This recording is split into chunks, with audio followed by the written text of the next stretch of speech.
Tengo 73 años y esta historia no es solo mía. Es la de miles de abuelos que después de darlo todo terminan siendo tratados como un estorbo. Pero mi caso tiene algo distinto.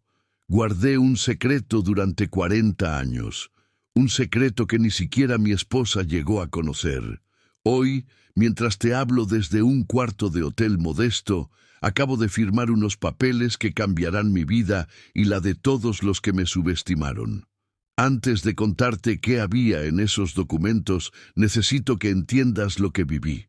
Me llamo Eduardo Ramírez, y hace 2 semanas mi nuera, Patricia, me echó de la casa que yo mismo construí con mis manos. No fue una discusión ni una emergencia. Fue una decisión fría, calculada. Y lo peor es que venía de alguien que alguna vez consideré parte de mi familia. Ese día estaba tranquilo en el salón, leyendo el periódico como cada mañana. Todo parecía normal, hasta que Patricia salió de la cocina con una expresión distinta, como si llevara días ensayando lo que iba a decirme. Me miró sin un cariño, sin respeto, sin temor siquiera. «Eduardo, necesitamos hablar», dijo con una voz que ya anticipaba un desastre. Me senté derecho. El corazón me latía con fuerza, como si algo en mí supiera lo que venía. «Carlos y yo hemos decidido que esta casa ya no es adecuada. Los niños necesitan espacio. Tú ya estás viejo, te distraes, te olvidas de las cosas. Encontramos una residencia bonita para ti». No podía creer lo que estaba oyendo. ¿Una residencia? ¿Para mí? ¿En serio? La casa que ella decía que era pequeña tenía 4 dormitorios, 2 salas, un jardín enorme, y cada ladrillo había sido puesto con esfuerzo durante más de 3 décadas. Esa casa era mi obra maestra, y ahora me estaban diciendo que sobraba. Tragué saliva y pregunté con voz temblorosa, «¿Cuándo debo irme?» «La próxima semana ya estará lista tu habitación. Carlos te ayudará a empacar».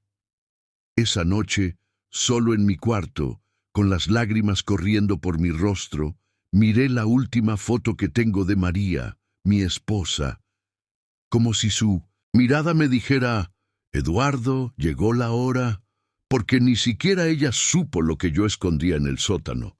Ni siquiera ella supo que su marido no era solo un contratista más. Debajo de esa casa, en el rincón más oculto del sótano, detrás de una pared falsa, hay una caja fuerte que nadie conocía. La construí yo mismo hace años, cuando empecé a ganar dinero con mis inversiones. Allí guardé documentos, propiedades, extractos bancarios y todo lo que había logrado sin hacer ruido. Nunca quise presumir. Nunca quise que el dinero cambiara mi familia, pero ahora, con lo que Patricia hizo, supe que era momento de usar todo lo que guardé durante 40 años. Al abrir esa caja esa noche, sentí un temblor recorrer mi cuerpo. No por miedo, sino por lo que estaba a punto de hacer. No iba a pedirles que me respetaran, iba a enseñarles por qué debieron haberlo hecho desde el principio.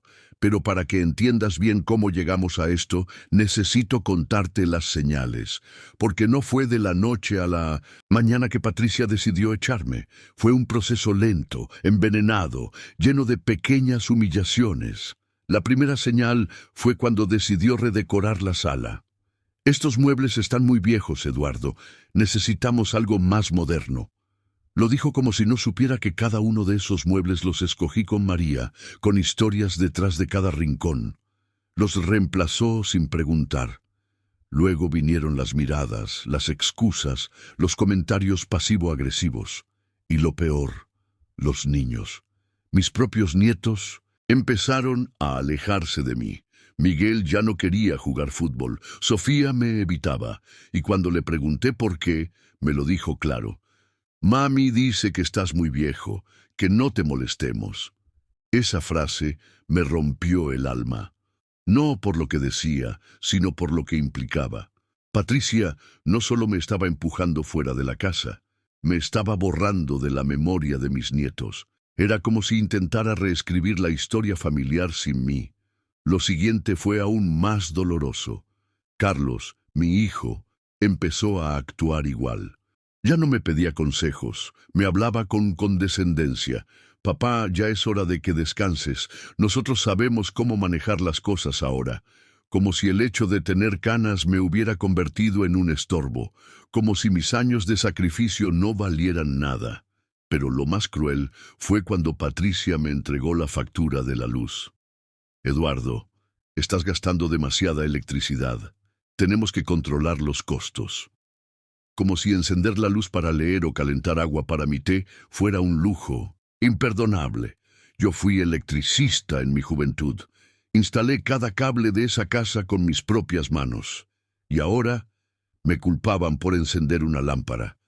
Pero la gota que colmó el vaso llegó unos días después. Patricia entró a mi cuarto con una caja en las manos. Dentro estaban las fotos de María, nuestra boda, los viajes, los cumpleaños. Estas fotos ponen triste a la familia. ¿Podrías guardarlas en tu habitación? Como si la presencia de mi esposa, fallecida hacía ya años, fuera una molestia. Como si su memoria estorbara. Esa noche no dormí. Me levanté, bajé al sótano y abrí la caja fuerte. Por primera vez en 4 décadas, toqué los documentos que había guardado con tanto recelo. Ya no iba a quedarme callado. Mi historia no comienza con una fortuna heredada ni con una empresa familiar. Comienza con un joven obrero recién llegado a Barcelona con su esposa y un hijo en camino. Mi primer trabajo fue como ayudante en una construcción, 12 horas diarias bajo el sol, cargando sacos de cemento, aprendiendo de los maestros de obra. Pero también observaba, me fijaba en los planos, en los permisos, en los contratos. Así entendí que el verdadero negocio no era cargar ladrillos, era comprar los terrenos antes de que otros los vieran. Empecé a invertir en silencio, una pequeña propiedad aquí, un terreno allá, siempre a nombre de empresas discretas. Ni María lo sabía. Le prometí a ella y a Carlos una vida digna, y para cumplirlo me volví invisible ante los ojos del mundo. Con el tiempo, pasé de tener un cuarto alquilado a tener un edificio propio, y cuando construí la casa donde vivíamos, la hice con visión. Puse un cuarto oculto, un sótano reforzado, una caja fuerte hecha a medida. Allí empecé a guardar todo: escrituras, acciones, cuentas bancarias, documentos de empresas. Nunca quise aparentar. Seguía vistiéndome igual, usando transporte público, comiendo en casa. Nadie sospechaba que detrás de ese abuelo de pantalón de pana se escondía un hombre con un patrimonio de millones. Ni siquiera mi familia, hasta que Patricia me echó creyendo que me estaba arrojando a la calle.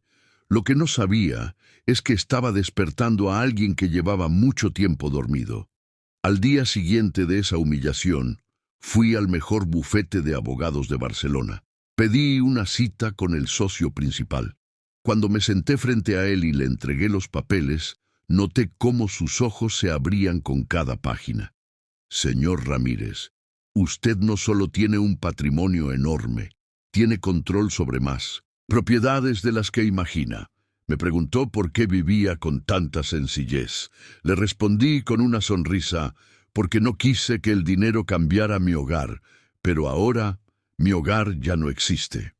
Ese fue el momento en que decidí que no iba a quedarme solo con mi fortuna. Iba a usarla para dar una lección, una que Patricia y Carlos jamás olvidarían. Y así nació el plan. Mi plan no era de venganza, aunque muchos lo verían así.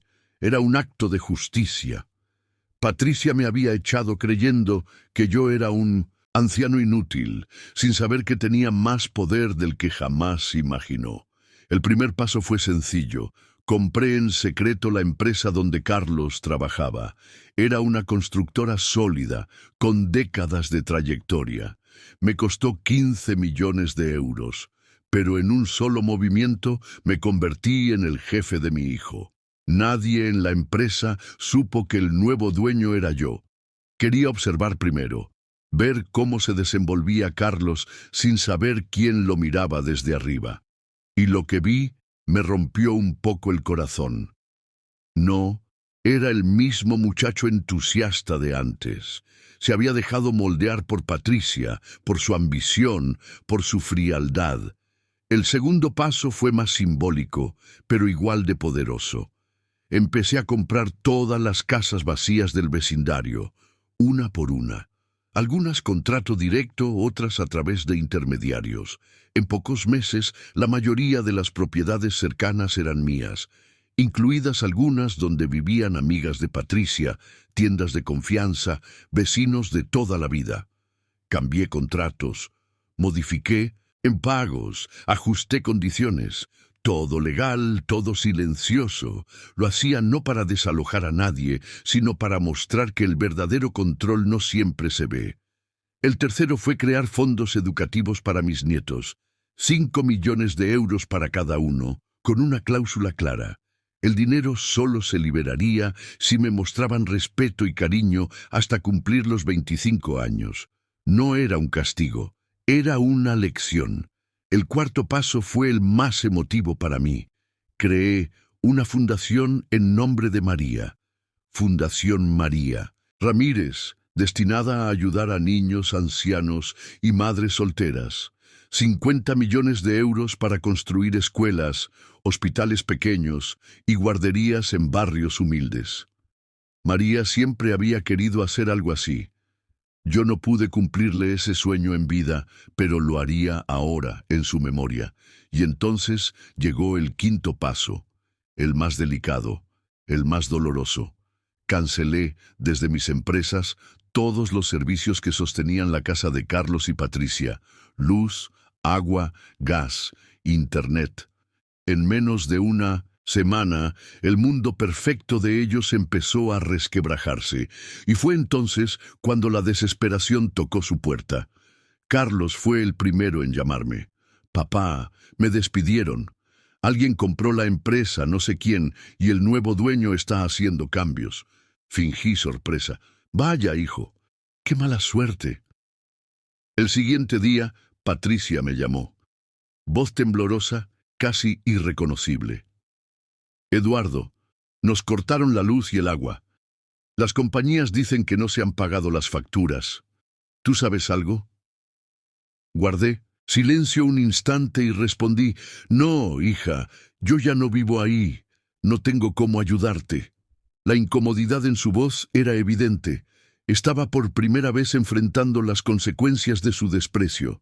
Pero lo peor estaba por llegar. El embargo. Un crédito de hace décadas, nunca cancelado, resurgió, y Carlos, sin saberlo, había firmado como garante cuando renovaron la casa.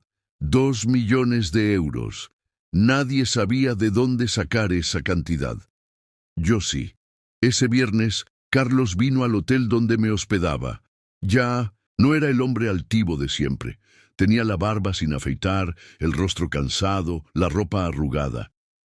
«Papá, por favor, ayúdanos. Sé que Patricia se equivocó, pero los niños, ellos no tienen la culpa». Lo miré fijamente. En sus ojos había dolor, pero también honestidad. Le pregunté: «Carlos, si yo los ayudo, ¿cómo me tratará Patricia después de esto?». Tardó en responder. Finalmente dijo la verdad: «No lo sé, papá. Quizás igual que antes». Y eso fue todo lo que necesitaba escuchar. Decidí entonces que el plan tendría una segunda fase, una que no buscara venganza, sino restauración. Pero con condiciones claras, porque había una cosa que Carlos y Patricia aún no sabían. No solo podía salvarlos, podía cambiarles la vida entera. A la mañana siguiente, con el corazón firme pero en paz, llamé a mi abogado y le expliqué la nueva estrategia. «No quiero destruir a nadie. Solo quiero que entiendan, que valoren, que respeten». Él me escuchó en silencio y después dijo: «Entonces vamos a hacerlo bien, señor Ramírez, pero todo con papeles». Preparó un nuevo contrato laboral para Carlos, ofreciéndole un puesto en mi propia empresa, un sueldo digno, condiciones excelentes, pero con una cláusula que establecía algo importante: el respeto a su padre sería obligatorio. Patricia podría regresar a la casa pero con nuevas reglas. Las fotos de María volverían a sus paredes. El jardín que tanto cuidó mi esposa sería restaurado. Y Patricia debía ofrecer una disculpa pública. No por orgullo, por dignidad. El sábado, Carlos volvió al hotel. Lo recibí en el mismo cuarto donde todo había comenzado. Esta vez no traía súplicas, sino preguntas. Le pedí que se sentara. Coloqué sobre la mesa cada documento, cada certificado de propiedad, cada extracto bancario. Todo con mi nombre, todo firmado. Carlos, esto es lo que he guardado durante 40 años. Esta es la verdad sobre tu padre. Lo vi palidecer. Revisaba hoja por hoja como si no pudiera creerlo. Cuando terminó, me miró con lágrimas en los ojos. ¿Por qué nunca dijiste nada? Le respondí con calma. Porque no quería que el dinero cambiara lo que teníamos. Pero ahora sé que lo que teníamos ya se perdió. Y necesito recuperarlo, no con dinero, sino con respeto. La reacción de Carlos fue sincera, dolorosa, humilde, pero quedaba una parte esencial del plan: Patricia. Le pedí a Carlos que fuera él quien decidiera si contarle o no, que él midiera su corazón y el de su esposa. Esa noche recibí la primera llamada. Patricia no decía nada, solo respiraba del otro lado. La segunda llamada fue más directa. ¿Es cierto? Y la tercera fue la más reveladora. Eduardo, estoy lista para hablar, para pedir perdón. Acordamos una reunión al día siguiente, domingo por la tarde, en el hotel. Patricia llegó con el rostro demacrado, los ojos rojos, la voz temblorosa. Se sentó frente a mí y dijo: «Cometí un error imperdonable. Te subestimé, te ofendí, perdóname». Pero yo necesitaba algo más que un perdón. No buscaba venganza ni sumisión. Buscaba comprensión. Por eso le hice una sola pregunta. ¿Por qué me echaste, Patricia? ¿Qué sentiste exactamente al hacerlo? Su respuesta me sorprendió más de lo que imaginé. Porque al verte, me vi a mí en el futuro, sola, vieja, inútil, y me asusté. Me dio miedo convertirme en ti. Pero lo peor es que sabía que mientras tú estuvieras, Carlos nunca me vería como la verdadera dueña de esta casa. Esa confesión me dejó sin palabras. Patricia no me odiaba, me temía, representaba todo lo que ella no quería enfrentar de sí misma, su inseguridad, su soledad, su sombra, y eso era aún más triste, porque si me hubiera mirado bien, habría visto a un hombre lleno de sabiduría, no una amenaza. Después de esa conversación, todo cambió. Patricia entendió, Carlos entendió, y los niños, ellos fueron los primeros en abrazarme sin preguntas. Miguel me miró y dijo: «Abuelo, ¿vas a volver a casa?»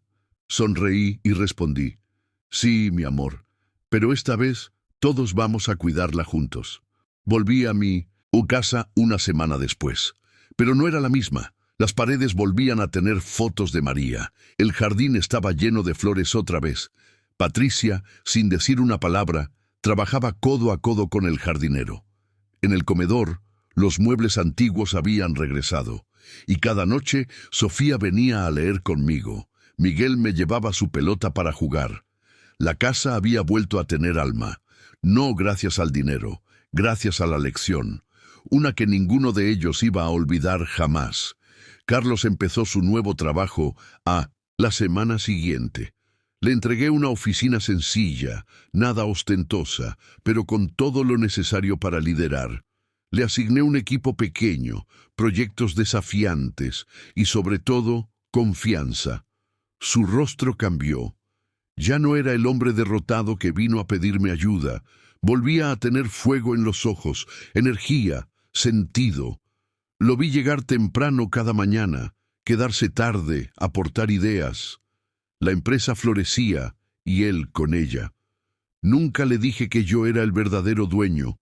Para él, el nuevo jefe era un inversionista extranjero. Yo era solo su padre, pero por dentro sabía que lo estaba guiando desde la sombra, como siempre lo había hecho. desde el amor, sin pedir nada a cambio, excepto respeto. Mientras tanto, la transformación de Patricia fue aún más sorprendente. Ya no se quejaba por los recuerdos de María. Al contrario, ella misma colgó el retrato de bodas en la sala, restauró la silla de lectura de mi esposa, y cada tarde me preparaba una taza de té sin que yo la pidiera. No hablábamos, mucho al principio. Solo compartíamos silencios, silencios cómodos, nuevos, sanadores. Un día, mientras cuidaba el jardín, me dijo algo que me llegó al alma. Eduardo, por primera vez siento que esta casa también es tuya. Sonreí. No respondí con palabras, solo asentí y seguí regando las flores. No necesitaba más, porque lo importante no era el jardín, era el gesto, era el reconocimiento. Mis nietos volvieron a ser niños conmigo. Sofía me traía sus dibujos y me contaba historias inventadas. Miguel me retaba a patear la pelota con él en el patio. La casa volvía a tener risas, pasos corriendo, puertas que se abrían sin miedo. Incluso los vecinos empezaron a notar la diferencia. Ya no me saludaban con lástima, me saludaban con respeto. «Don Eduardo, ¿cómo está? Don Eduardo, ¿qué opina de esto? ¿Nos da un consejo?» Y algo cambió también en mí. Ya no era el hombre que había sido echado. Era el hombre que había vuelto por la puerta grande, sin gritos, sin venganza, con dignidad, porque eso es lo que realmente había recuperado, mi lugar, no solo en la casa, sino en la vida de todos. Pero la historia no termina ahí. Un día, Carmen, una vecina de toda la vida, se acercó a Patricia y le dijo algo que la dejó en shock. «Tu suegro compró mi casa. Ahora soy su inquilina».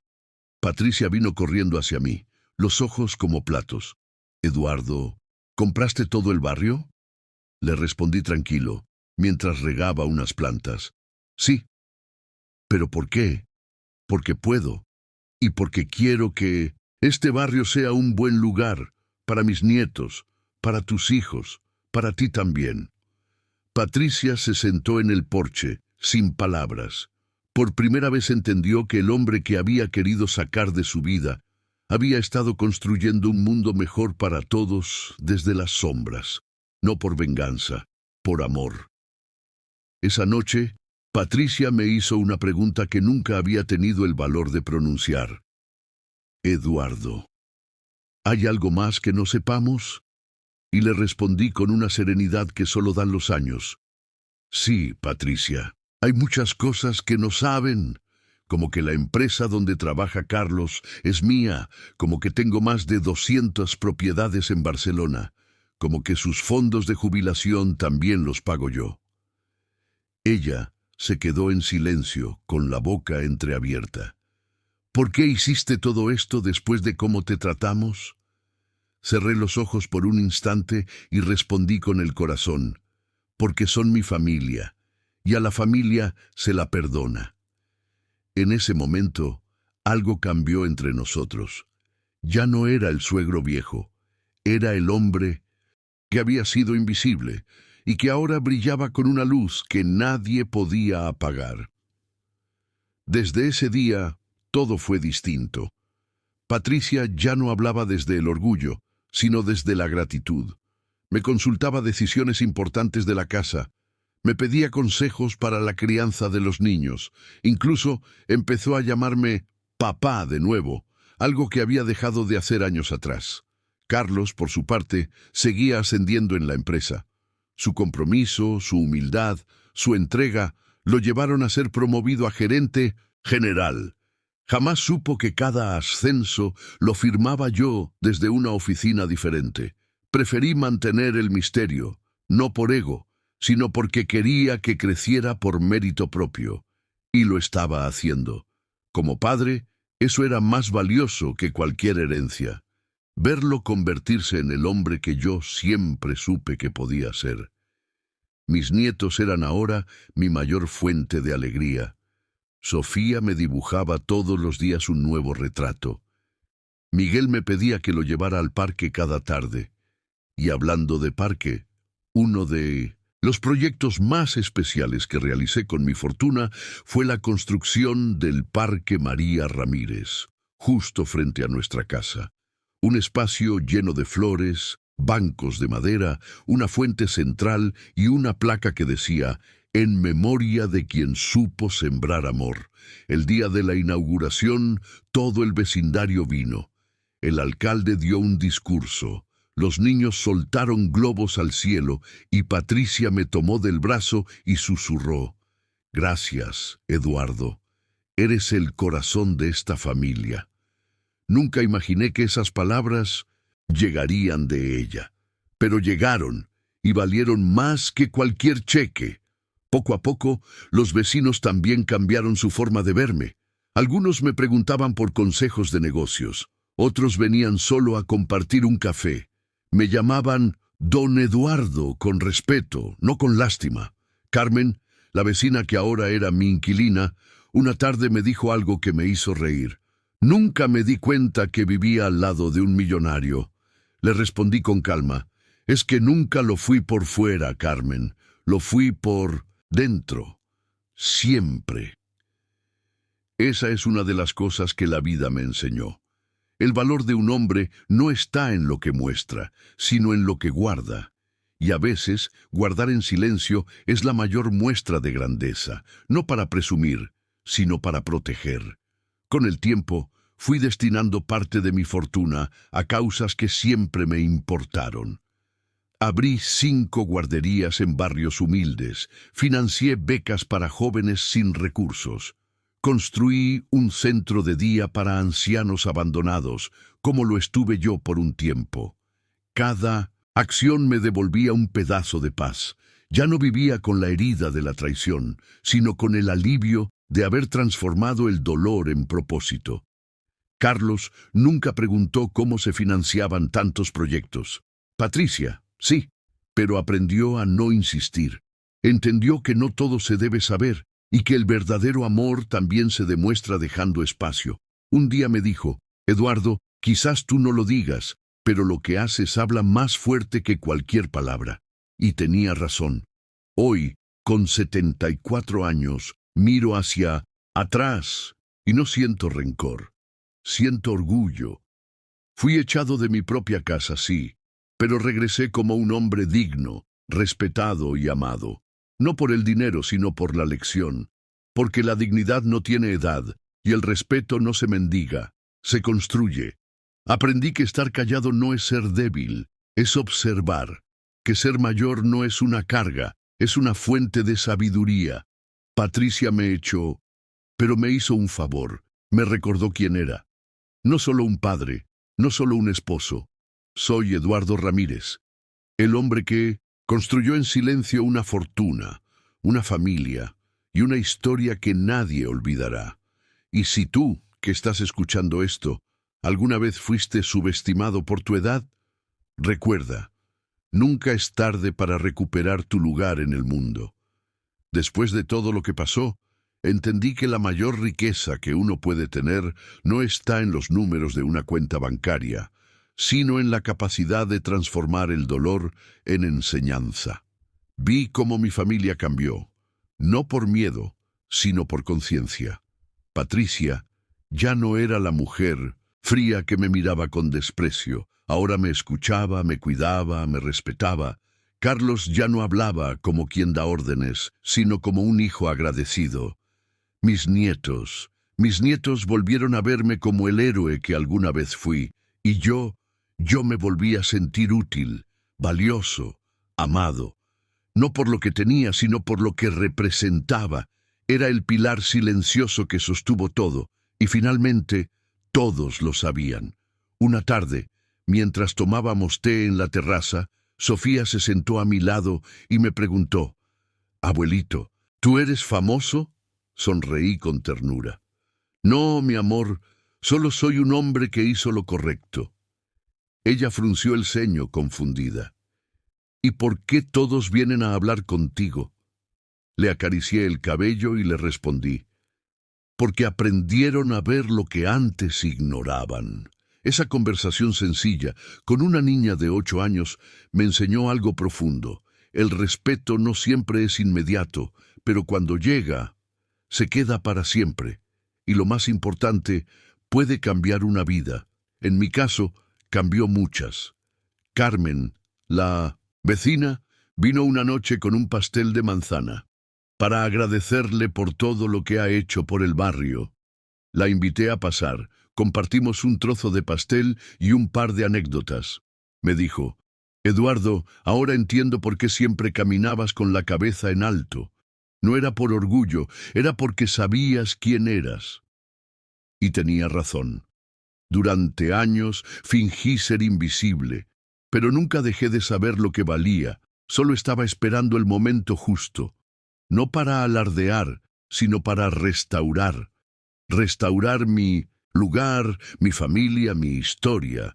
Y si tú que escuchas esto alguna vez fuiste humillado, recuerda, el momento justo llega, y cuando llega, brillas. Un año después de mi regreso, organizamos una celebración familiar. No por mi fortuna, ni por la empresa, ni por el parque. Una cena sencilla, con todos reunidos. Patricia cocinó su mejor platillo. Carlos trajo vino. Los niños hicieron dibujos con mensajes como «Te queremos, abuelo». Fue el día más especial de mi vida. No porque me dieran regalos, sino porque me devolvieron algo que creí perdido. El amor sin condiciones. Durante el brindis, Patricia levantó su copa y dijo: «Este hombre que está aquí nos enseñó que el respeto no se exige con gritos, se gana con actos». Y todos brindaron. Yo solo sonreí. No necesitaba palabras. Ese momento lo decía todo. Pero hubo algo más, algo que aún no había contado. Esa misma noche, en privado, le entregué a Carlos una carpeta. Dentro estaban los documentos que lo nombraban heredero legal de mis empresas y en propiedades. No lo vas a usar ahora, hijo. Pero algún día todo esto será tu responsabilidad. Solo prométeme una cosa. Nunca olvides de dónde venimos, ni quién soy. Carlos me abrazó fuerte. Te lo prometo, papá.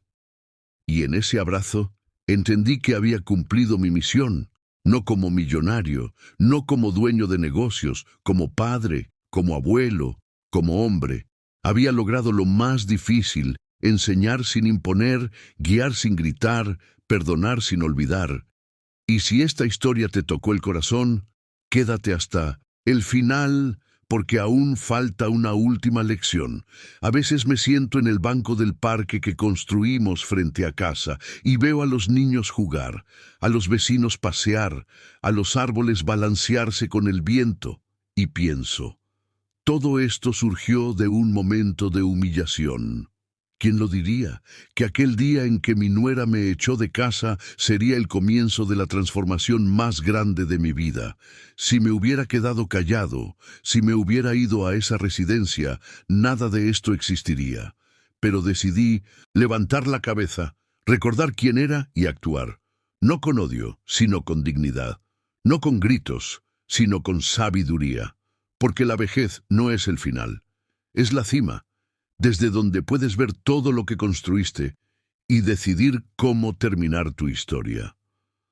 Hoy mi casa está llena de fotos de María. Las paredes cuentan nuestra historia. El jardín florece como nunca. Patricia prepara el té cada tarde y a veces, sin decirlo, me mira con un respeto silencioso. Carlos trabaja duro y cada tanto viene a contarme sus logros, buscando mi aprobación sin pedirla. Sofía dibuja, Miguel corre y yo escribo. Escribo todo esto porque sé que allá afuera hay otros como yo, personas que han sido subestimadas por su edad, por su silencio, por su sencillez. Quiero que sepan que no están solos, que no están acabados, que aún pueden cambiarlo todo, porque mientras haya vida, hay poder. Y mientras haya dignidad, hay esperanza. Esta historia no es sobre venganza, es sobre redención, sobre cómo una persona puede recuperar su lugar sin gritar, sin pelear, sin destruir, solo recordando quién es y actuando con sabiduría. A veces es necesario que te echen de tu propio hogar para que te des cuenta del poder que tienes. A veces el golpe más duro es el que despierta tu fuerza más profunda. Si estás escuchando esto y te sientes olvidado, relegado, invisible, te lo digo desde el alma, no estás vencido. Solo estás esperando tu momento, y ese momento, cuando llegue, será el más hermoso de tu vida, porque vendrá con la claridad de todo lo que has aprendido, vivido y superado. Yo fui echado, fui humillado, fui ignorado por quienes más amaba, pero también fui el arquitecto de mi regreso, no porque quería venganza, sino porque quería cerrar el círculo. Hoy, mi familia no solo me respeta, me admira, no solo me cuidan, me escuchan, no solo me invitan, me honran, porque entendieron que detrás de un anciano silencioso había un hombre que construyó no solo paredes, sino cimientos de amor, esfuerzo y visión. Y esa es la verdadera riqueza, no la que se guarda en bancos, sino la que se graba en la memoria de quienes te rodean, en el corazón de los tuyos. Y si esta historia te tocó, te invito a compartirla, porque quizás, como tú, hay alguien más que necesita escucharla. Déjame un comentario contándome desde qué ciudad me estás viendo. Y dime, ¿alguna vez sentiste que te subestimaron por tu edad? ¿Alguna vez pensaste que era demasiado tarde? Porque no lo es, nunca lo será. Gracias por quedarte hasta el final. Gracias por permitirme contarte esta parte de mi vida. Yo soy Eduardo Ramírez, un hombre que perdió su lugar por un momento, pero lo recuperó con dignidad, con sabiduría y con amor. Y tú también puedes hacerlo, porque nunca es tarde para recuperar lo que te pertenece, tu valor, tu historia y tu respeto.